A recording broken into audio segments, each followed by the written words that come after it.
Number अब काली गण्डकी त्यहाँबाट छेडेर लैजाने बित्तिकै यो गण्डकी नगरपालिका देवघाटको अस्तित्व रह्यो।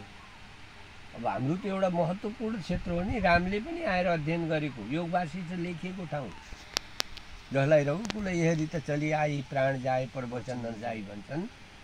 अब कामधेनु नन्दिनीलाई लिएर गाईघाटमा अब दिलीप राजाले गरेको भूमि त यही हो होइन र।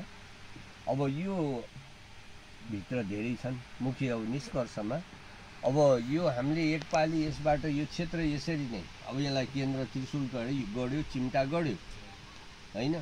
यहाँ अब हामीले यो मृत्युञ्जय पञ्चायन यसलाई गरेर अब अन्य हाम्रो तहसिलमा भएको 128 फिट ऊ पनि बन्छ, बनाउने हो त्यो। तर मुख्य हाम्रो त त्यो एउटा जुन हाम्रो उसको लागि भयो, पर्यटकहरूको लागि आकर्षणको केन्द्र भयो भने हाम्रो मूल भित्रको कुरा त उपासना हो नि, भित्री तत्त्व त साधना उपासना हो नि। र त्यसलाई यो मृत्युञ्जयको अब यहाँ केही छ, यसलाई पनि यो बनेर हामीले यहाँबाट यो आगो लिएर अब दामोदर कुण्ड उता नीलकण्ठ कुण्ड यो यसलाई एकपालि चाहिँ हामीले यही आगो लिएर अब हामीले धेरै नलिने। अब कोटी होम भन्ने शब्द पनि त्यहाँ राखे हुन्छ, अलक्ष्य असङ्ख्य होइन। अब जति लक्ष्य हुन्छ नै, अब त्यो सङ्ख्या नटोकिकन हामीले 3 दिन 5 दिनको कार्यक्रम र अनि तत्त क्षेत्रमा यहाँबाट हामीलाई ठिक्क 1 दिनको क्षेत्र हेर्दै अनि त्यो ठाउँमा आगो जगाउने।